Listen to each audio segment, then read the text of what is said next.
Баршаңызға қайырлы күн достар, каналға қош келдіңіздер. Бүгін сіздермен өте оңай дайындалатын классикалық сметаник пирогының рецептісімен бөлісемін. Міндетті түрде көріп жасап көріңіздер. Ең алдымен електен өткізілген ұнымыздың үстіне қопсытқышымызды, яғни разрыхителімізді қосып бір араластырамыз. Кейін үстінен тоңазытқыштан шыққан сары майымызды қосып үгілмелі қамыр жасаймыз. Майымыз 72,5%-тен жоғары болу қажет, және маргарин қолданбаймыз. Осындай үгілмелі қамыр болады. Енді жұмыртқамыздың үстінен қантымызды салып, жақсылап қанты ерігенше араластырып аламыз. Кейін үгілмелі қамырымыздың үстінен құйып, қолымызбен қамыр илейміз.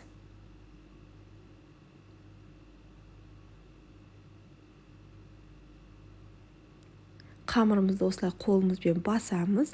Міне қолға жабыспайтын, өте жұмсақ, нәзік, әдемі қамыр пайда болады. Енді осыны пергамент қағазы төселген 24 диаметрлік формамызға жайғастырамыз.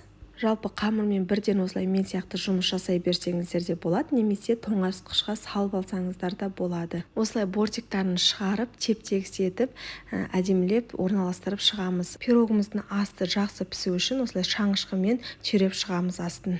Енді қамырымызды салмасы дайын болғанша мұздатқышқа немесе тоңазытқышқа салып қоямыз.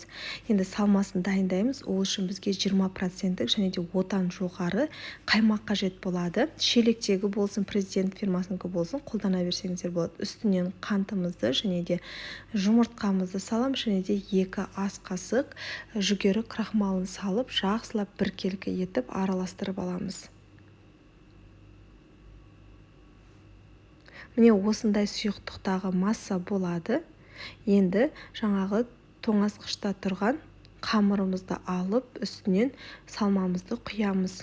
Алдын ала пештеріңізді 160 градуста қыздырып қоюды ұмытпаңыздар. Осындай лопатканың көмегімен шет-шетіне салмаларын тигізіп жайғастырып шығатын боламыз. 160 градус қызып тұрған пеште 45-50 минут аралығында пісіріп аламыз. Пешке салғаннан кейін 20 минут уақыт өткеннен кейін шеттері, қамырлары күйіп кетпес үшін үстін фольгамен жауып қоюға болады. Міне осылай пісіп шығатын болады. Осылай сілкіген кезде ортасы кішкене ғана дірілдеп тұратын болады. Сұйық болып кетпеуі керек. Осылай қатқанша жақсылап пісіріп аласыздар. Менде 50 минут аралығында пісті. Енді толық суығаннан кейін барып формасынан шешіп, кейін тоңазытқышқа салып салқындатып барып жеңіздер. Өте оңай жасалатын әрі дәмді пирогтардың бірі. Сіздермен болған Ақбота, назарларыңызға көп рахмет.